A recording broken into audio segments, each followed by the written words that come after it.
मित्रांनो, जसं आपण एखादी वस्तू गहू तांदूळ किलोमध्ये मोजतो, एखाद्या दोन शहरांमधलं अंतर जर असेल तर आपण किलोमीटरमध्ये मोजतो, एखाद्या टेबलाची किंवा एखाद्या खोलीची रुंदी किंवा लांबी बघायची असेल तर आपण मीटरमध्ये मोजतो.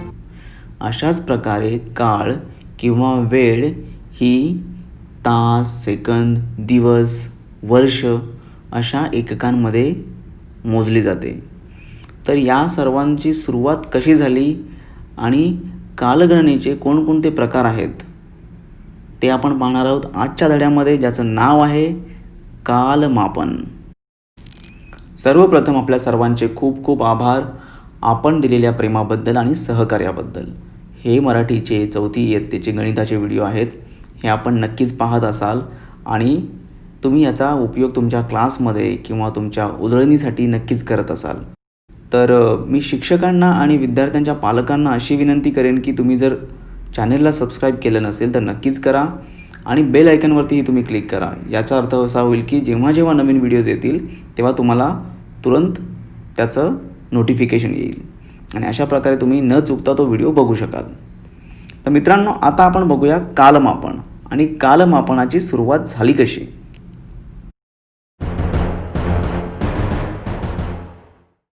फार वर्षापूर्वी जेव्हा कालमापनाचे प्रकार किंवा एककं उपलब्ध नव्हती, अशा वेळेस मनुष्य हा काळ जो आहे तो भूतकाळ, वर्तमान काळ आणि भविष्यकाळ अशा 3 संज्ञांनी ह्या क्षणांची एक न संपणारी फीत समजून माणूस रोजचे व्यवहार करत असायचा, बरोबर.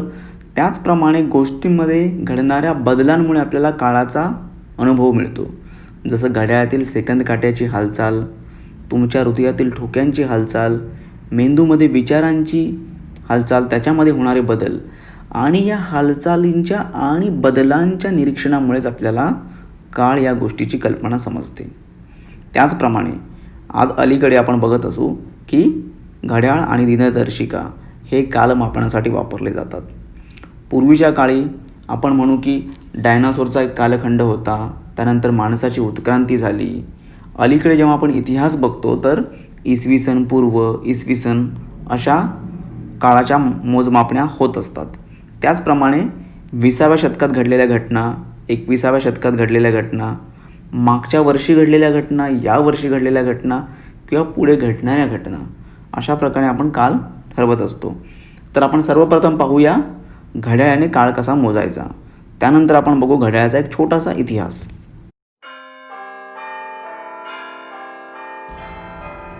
तर बालमित्रांनो, तुम्हाला या चित्रामध्ये घड्याळ दिसत असेलच, बरोबर.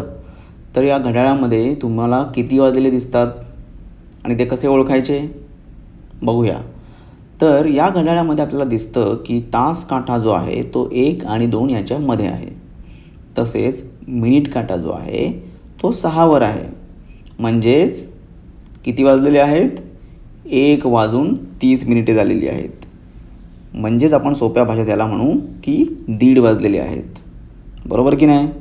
तुम्ही आता तुमच्या घड्याळात सध्या किती वाजलेले आहेत हे बघा, किंवा तुमच्या घराच्या भिंतीवर घड्याळ असेल तर त्यामध्ये बघा कोणते काटे कोणत्या आकड्यावरती आहेत आणि किती वाजलेले आहेत. त्याचप्रमाणे आपण दुसऱ्या चित्रामध्ये बघू. इथे जो काटा आहे तास काटा तो 1 आणि 2च्या मधोमध आहे किंवा थोडासा 2कडे सरकलेला आहे आणि जो मिनिट काटा आहे तो 9 वर आहे. याचाच अर्थ काय, तर घड्याळामध्ये 1:45 झालेली आहेत. अशा प्रकारे तुम्ही सहज घड्याळातील काट्यांची स्थिती बघून सांगू शकता की किती वाजलेले आहेत. तसेच खाली दिलेल्या दुसऱ्या चित्रांमध्ये आपण बघू किती वाजलेले आहेत. पहिल्या घड्याळामध्ये वाजलेले आहेत 2:35, दुसऱ्या घड्याळात 10:15 आणि तिसऱ्यामध्ये 3:40 आहे की नाही. एकदम सोपं. अशा प्रकारे मित्रांनो तुम्ही काही वेळानंतर तुम्ही बघू शकता की तुमच्या घड्याळामध्ये काट्यांची स्थिती काय आहे आणि किती वाजलेले आहेत. तर फार पूर्वीच्या काळी जेव्हा घड्याळं नव्हती आणि घड्याळाचा शोध लागला नव्हता, अशा वेळेस पुरातन काळी लोक सूर्याची आकाशामधली जागा ठरवून वेळ बघत असत, बरोबर. अशा प्रकारे 250 वर्षापूर्वी, इसवी सन पूर्व 250 वर्षापूर्वी आपल्याला कालमापनाचे पुरावे आढळतात. त्याचप्रमाणे भारतातसुद्धा घटिका पात्र म्हणजे एक पात्र पाण्यामध्ये ठेवले जायचे आणि हे पात्र जर पाण्यामध्ये बुडाले की त्यानंतर एक घटिका झाली असे समजत. परंतु या घटिका पात्रांमध्ये पण बऱ्याचशा त्रुटी असायच्या आणि कालांतराने युरोप खंडामध्ये घड्याळाचा शोध लागला. तर युरोपामधला एक संशोधक गॅलिलिओ, याचं नाव आपण ऐकलंच असेल, याने लंबकाच्या आवर्तनाचा शोध लावून त्याच्या ठराविक वेळेनुसार आपण घड्याळ तयार करू शकतो किंवा काळ मोजू शकतो असा एक शोध त्यांनी लावलेला. आणि या लंबकाच्या या गुणाचा उपयोग करून त्याने घड्याळाचं नियमन केलं आणि अगदी अचूक वेळ दाखवणारी घड्याळे त्या काळीत तयार झाली. आणि या घड्याळामध्ये किती काटे असतात तुम्ही पाहिलंच असेल, 3 प्रकारचे काटे असतात. सर्वात महत्त्वाचा असतो तो म्हणजे तास काटा, ज्याच्यामुळे किती तास झाले आपल्याला कळतात. त्यानंतर असतो मिनिट काटा, जो प्रत्येक मिनिटाला 1 मिनिटाने पुढे सरकतो. त्यानंतर असतो सर्वात जो छोटा काटा असतो, बारीक असा दिसणारा, तो असतो सेकंद काटा. हा सातत्याने पुढे पुढे सरकत असतो आणि याच्या सरकण्याने आपल्याला कळतो की वेळ निघून चाललेली आहे. आणि अशा प्रकारे आपण वेळ घड्याळाच्या साहाय्याने मोजू शकतो. आहे की नाही मजेदार इतिहास? तर अशा प्रकारे आपण पाहिलं की घड्याळामध्ये 3 प्रकारचे काटे असतात. परंतु वेळ मोजण्यासाठी बऱ्याचदा फक्त तास काटा आणि मिनिट काटा याची स्थिती बघून आपण वेळ सांगतो. ठीक आहे. तर मित्रांनो, मागच्या चित्रात आपण पाहिलं की घड्याळातील काट्यांची स्थिती बघून आपण वेळ सांगू शकतो. पण आता आपल्याला त्याच्या उलट करायचं आहे. आपण काय करणार आहोत, तर जी वेळ दिलेली आहे अक्षरांमध्ये त्यानुसार आपण घड्याळामध्ये काट्यांची स्थिती दाखवणार आहोत. बरोबर की नाही? चला तर मग पहिल्या घड्याळात बघू आपण. तर आता आपल्याला दाखवायचं आहे की 5:10 कशी होतात. बरोबर. तर हे आहे घड्याळाचं चित्र, पूर्णतः ब्लँक आहे, याच्यामध्ये काही काटे नाही आहेत. तर सर्वप्रथम आपण बघू की तास काटा कितीवर आहे, तो आहे 5वर. बरोबर. आणि मिनिट काटा कितीवर असायला पाहिजे, 12 पासून 1 पर्यंत किती होतात, 5 मिनिटे, आणि नंतर 2 पर्यंत होतात 10 मिनिटे. यामुळे हा जो मिनिट काटा आहे तो 2वर आहे. आणि बरोबर दिसतंय बघा, 5:10 झालेली आहेत घड्याळात. अशा प्रकारे आपण दुसऱ्या गणितामध्ये बघू शकतो की इथे 12:15 झालेली आहेत. त्यामुळे पहिला काटा जो असणार तास काटा तो असेल 12वर आणि 15 मिनिटे, म्हणजे 12 ते 1 5, 1 ते 2 10 आणि 2 ते 3 15. अशा प्रकारे 15 मिनिटे म्हणजे जो मोठा काटा आहे मिनिटाचा तो 3वर असेल. आहे की नाही एकदम सोपं? तर अशा प्रकारे मित्रांनो तुम्ही हे तिसरं घड्याळ ज्याच्यामध्ये 4:25 झालेले दाखवायचे आहेत ते तुम्ही स्वाध्याय म्हणून करा. विद्यार्थ्यांनो, स्वाध्याय करणं खूप महत्त्वाचं आहे. तुमच्या पाठ्यपुस्तकात जी गणितं दिलेली आहे ती सर्वच्या सर्व गणितं तुम्ही सोडवण्याचा प्रयत्न करा. याचा तुम्हाला पुढे खूप उपयोग होणार आहे. यानंतर आपण बघूया की 1:15, 1:30, पावणे असं आपण बऱ्याचदा वेळ सांगताना बोलतो. तर याचा नक्की अर्थ काय आहे आणि याचा वापर कसा करायचा? बरोबर. तर 1 तास म्हणजे किती असतात, 60 मिनिटे. बरोबर. आणि पाव तास म्हणजे 15 मिनिटे, अर्धा तास म्हणजे 30 आणि पाऊण तास म्हणजे 45 मिनिटे. आणि घड्याळामध्ये 12 नंतर पुन्हा 1 पासून वेळ मोजायला सुरुवात होते. म्हणजे दुपारचे 12 वाजतात तसे रात्रीचेही 12 वाजतात. दुपारचे 1 वाजतात तसे मध्यरात्रीचे किंवा पहाटेचे आपण म्हणू 1 वाजतात. आता तुम्ही चित्रामध्ये बघा की तास काटा 1 व 2च्या दरम्यान आहे आणि मिनिट काटा आहे कितीवर आहे, 3वर आहे. याला आपण बोलू की 1:15 झालेली आहेत, किंवा दुसऱ्या भाषेत 1 म्हणजे 1 तास होऊन पाव तास झालेला आहे. ह्या पाव तासाला सोप्या भाषेत आपण 1:15 म्हणतो. म्हणजे 1:15 वाजलेले आहेत.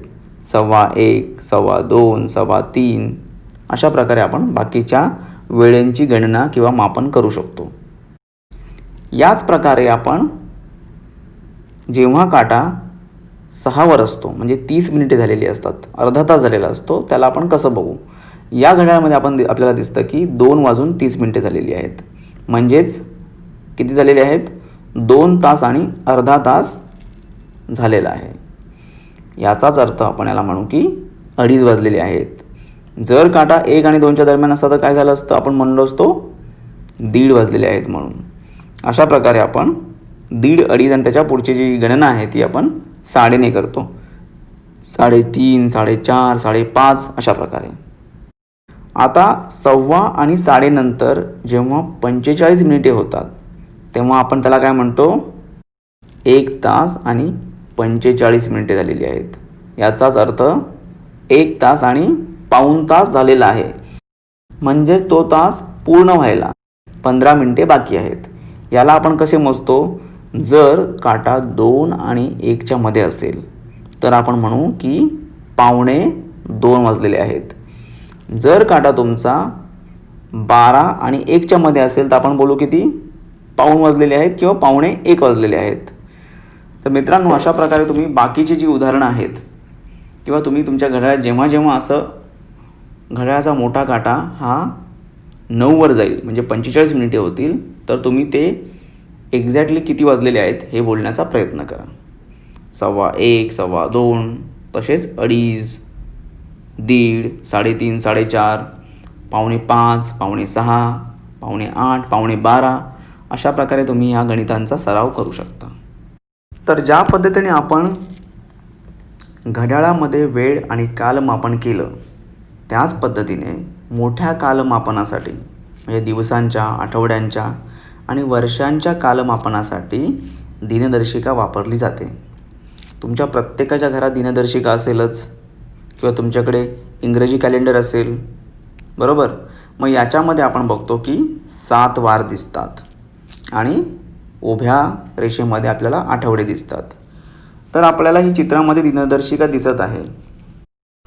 तुम्ही ज्या वर्षी ही दिनदर्शिका बघाल त्या वर्षीच्या ऑगस्ट महिन्यात जायचं आणि ऑगस्ट महिन्यामध्ये किती दिवस आहेत हे बघायचं आहे. त्या वर्षी 15 ऑगस्ट म्हणजे आपला स्वातंत्र्य दिन कोणत्या वारी येतो हे बघायचं आपल्याला. तसेच या महिन्यात किती सोमवार आहेत बघायचं आहे. गुरुवारी कोणकोणत्या तारखा आहेत हेही बघायचं आहे. आणि ऑगस्ट महिन्यात कोणते वार 5 वेळा आले. त्याचप्रमाणे एकच वार किती दिवसांनी परत येतो हे तुम्ही बघा. चला तर मग लवकर तुमची दिनदर्शिका घ्या आणि त्यामध्ये या सर्व गोष्टी कधी कधी आणि किती वेळा येतात हे पाहण्याचा प्रयत्न करा. आता आपण बघूया की दिनदर्शिकेनुसार किंवा दिनदर्शिकेविना आपण कालावधी कसा मोजू. कोणत्या दिवसापासून कोणत्या तारखेपर्यंत एकूण दिवस किती होतात हे कसे मोजायचे हे आपण आता पाहणार आहोत. तर तुमची वर्गमैत्रीण समजा मामाच्या गावी सुट्टीमध्ये गेली आणि ती 9 मेपासून 25 मेपर्यंत दररोज पोहायला जात होती. तर ती एकूण किती दिवस पोहायला जात होते हे आपण टिपक्यांच्या साहाय्याने बघणार आहोत, बरोबर? तर 9 तारखेपासून 25 तारखेपर्यंत आपण टिपक्यांची मांडणी केली आणि आपण हे सर्व टिपके मोजले तर किती टिपके होतात? एकूण 17 टिपके होतात. याचाच अर्थ सुरेखा जी मामाच्या गावी जाऊन पोहायला जात होती ती एकूण 17 दिवस पोहायला गेलेली आहे की नाही. एकदम सोपं. अशा प्रकारे जर तुम्हाला 2 दिवस माहीत आहेत आणि ह्या 2 दिवसांमधला कालावधी मोजायचा असेल तर तुम्ही या पद्धतीने मोजू शकता. तर मित्रांनो, आता आपण बघितलं की दिनदर्शिका. पण दिनदर्शिका म्हणजे नक्की काय? प्रत्येकाच्या घरी असतेच. तर दिनदर्शिका आपण थोडक्यात समजून घेण्याचा प्रयत्न केला तर याच्यामध्ये चौकटीमध्ये तारखा दाखवल्या जातात आणि याच्यामध्ये आठवड्यांचे वार, सुट्ट्या कधी आहेत याचीही माहिती दिली जाते. त्याचप्रमाणे पंचांग, बँकांच्या सुट्ट्या, सरकारी सुट्ट्या याची माहिती असते आणि आपल्या सणांची माहिती असते. संकष्टी, एकादशी आणि बाकी जे सण असतात या सर्वांची माहिती दिलेली असते. मित्रांनो, तुमच्या सर्वांचा वाढदिवस वर्षातून एकदा येतच असेल, बरोबर? पण जर समजा तुमचा कोणी मित्र तुम्हाला म्हणाला की माझा वाढदिवस फक्त 4 वर्षातून एकदाच येतो, तर शक्य आहे का? नक्कीच शक्य आहे. असं का होतं? कारण फेब्रुवारी महिन्याची 29 तारीख ही फक्त 4 वर्षातून एकदाच येते. का? कारण अशा वर्षाला आपण लीप वर्ष असे संबोधतो. त्यामुळे जर तुमच्या मित्राचा वाढदिवस 29 फेब्रुवारीला असेल तर तो फक्त 4 वर्षातून एकदाच येईल. आहे की नाही गंमत? लीप इयर म्हणजेच ज्या वर्षी फेब्रुवारीमध्ये 28च्या ऐवजी 29 दिवस असतात अशा वर्षांना लीप वर्ष असे म्हणतात. आणि साधारणपणे हे लीप वर्ष दर 4 वर्षांनी येते. पण सर्व 4 वर्षांनी येणारे वर्ष लीप असतील का? आणि का नसतील त्याचं कारण आपण बघूया. तर लीप वर्ष शोधण्याची सर्वात सोपी पद्धत म्हणजे लीप वर्षाच्या आकड्यातील शेवटच्या 2 अंकांना जर 4ने पूर्ण भाग गेला तर ते लीप वर्ष असतंच. म्हणजे जसं चित्र दाखवलं त्याप्रमाणे 1972 हे वर्ष, बरोबर. पण जर हे वर्ष शतकाचं असेल म्हणजे 1900, 2000, 1800 असं वर्ष जर असेल तर या वर्षाला 400ने पूर्ण भाग गेला पाहिजे तरच ते आपण लीप वर्ष म्हणून गृहीत धरू शकतो, बरोबर. मग आता संवाद बघा तुम्ही इथे राजेश, सुहास आणि ताई यांच्यामधला. राजेश बोलतो की याचा अर्थ 2000 हे लीप वर्ष आहे, बरोबर. परंतु सुहास सांगतो की 2100ला या शतकाच्या वर्षाला 400ने भाग जात नाही म्हणून ते लीप वर्ष नसेल. खरं आहे की नाही? बरोबर. त्याचप्रमाणे 2400 हे जे शतकाचं वर्ष आहे हे मात्र लीप वर्ष असेल कारण यांना 400ने पूर्ण भाग जातो. मित्रांनो, लीप वर्ष हे नेहमी बाकीच्या वर्षांपेक्षा 1 दिवसाने जास्त असते. याचाच अर्थ बाकीच्या वर्षांमध्ये 365 दिवस असतात तर लीप वर्षामध्ये 366 दिवस असतात, बरोबर. आता मित्रांनो, तुम्हाला कळलं की आपण दिनदर्शिकेच्या साहाय्याने, घड्याळाच्या साहाय्याने कालमापन कसं करू शकतो. हा खूप महत्त्वाचा असा हा धडा होता कारण ह्या धड्याचा वापर आपल्याला दैनंदिन जीवनात रोज करायला लागतो. आणि त्यामुळेच विद्यार्थी मित्रांनो, तुम्ही आता घड्याळाच्या साहाय्याने, दिनदर्शिकेच्या साहाय्याने कालमापन कसं करायचं ह्याची तुम्ही घरीच याचा सराव करायला सुरुवात करा. तुमच्या घड्याळामध्ये वेगवेगळ्या वेळेस कोणत्या काट्यांची स्थिती कशी आहे हे पाहण्याचा प्रयत्न करा. त्याचप्रमाणे तुमच्या घरी जर दिनदर्शिका असेल तर ती घ्या. त्याच्यामध्ये कोणता वार 5 वेळा येतो, कोणत्या तारखा कोणत्या वारी आलेल्या आहेत, त्या महिन्यात दिनविशेष काय आहेत, एकादशी, संकष्टी कोणत्या वारी आहे, सण कोणकोणते आहेत आणि सरकारी सुट्ट्या कोणत्या वारी येतात हे बघण्याचा प्रयत्न करा. कराल ना सर्वजण? आणि मित्रांनो, असेच अभ्यास करत राहा. तुम्हाला भरपूर यश मिळेल अशी मी आशा ठेवतो. आणि आपण लवकरच भेटू पुढच्या धड्यामध्ये. आणि आता आपण शाब्दिक उदाहरणं घ्यायला सुरुवात करणार आहोत. पुन्हा एकदा मी सांगेन की तुम्ही चॅनलला जर सबस्क्राईब केलं नसेल तर नक्कीच करा. आणि हा व्हिडिओ तुम्ही जास्तीत जास्त विद्यार्थ्यांपर्यंत पोहोचण्याचा प्रयत्न करा. उजळणी करण्यासाठी वापरा, क्लासमध्ये वापरा, ऑनलाईन शिक्षणासाठी वापरा. लवकरच भेटूया. धन्यवाद. काळजी घ्या. जय हिंद.